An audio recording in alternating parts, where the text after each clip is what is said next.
BNP chairperson Khaleda Zia রাত ১০টায় উন্নত চিকিৎসার জন্য লন্ডনের উদ্দেশ্যে ঢাকা ছাড়বেন। কাতারের আমিরের পাঠানো বিশেষ এয়ার অ্যাম্বুলেন্সে কাতারের রাজধানী দোহা হয়ে লন্ডনে পৌঁছাবেন তিনি। কি আছে আমিরের পাঠানো বিশেষ এয়ার অ্যাম্বুলেন্সে?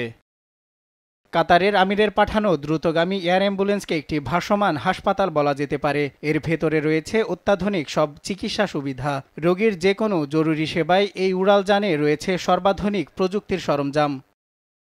রোগীর আরামের জন্য এই বিমান খুবই স্বাচ্ছন্দ্যপূর্ণ ডিজাইন করা, যাতে থাকছে রোগী ও স্বজনদের থাকার আলাদা ব্যবস্থা। দীর্ঘ দূরত্বের বিমানযাত্রা স্বাচ্ছন্দ্যপূর্ণ করতেও রয়েছে বিভিন্ন সুবিধা।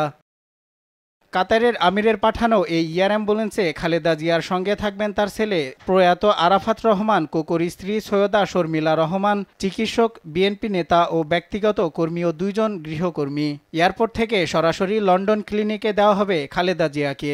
কার কাছে আমি বিচার চাইব?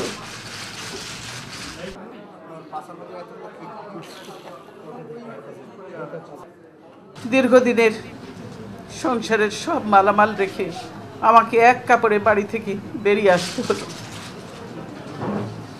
বের করে দেওয়া হলো। আজকে যেভাবে আমাকে অপমান করা হয়েছে, ঘরের দরজা ভেঙে আমার বেডরুমের দরজা ভেঙে রীতিমতো ট্রেনিং হিচড়ে তারা বের করেছে এবং এমনভাবে বলছে যে পুরুষ মানুষ এমনভাবে বলছে যে জোর করে ওনাকে উঠিয়ে নিয়ে আসেন, জোর করে দরকার হলে ওনাকে কোলে উঠিয়ে নিয়ে আসেন। এরকমভাবে একটা সরকারের এই আচরণ। ওনারা ধাক্কা দিয়ে আমাকে গাড়িতে উঠিয়েছেন, অথচ তারা মিথ্যা কথা বলছে যে আমি নিজে বাড়ি ছেড়ে বেরিয়ে এসেছি। এটা সম্পূর্ণ মিথ্যা কথা, বানোয়াট কথা। তারা জবরদস্তি ধাক্কা মেরে আমাকে বাড়ি থেকে বের করেছে।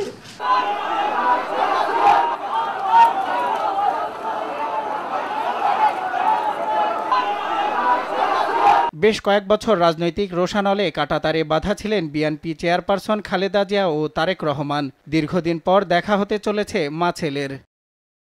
দলীয় সূত্রে জানা গেছে, চিকিৎসা শেষে খালেদা জিয়া সৌদি আরবে যাবেন পবিত্র উমরাহ পালনে। সেখান থেকেই ফিরতে পারেন দেশে।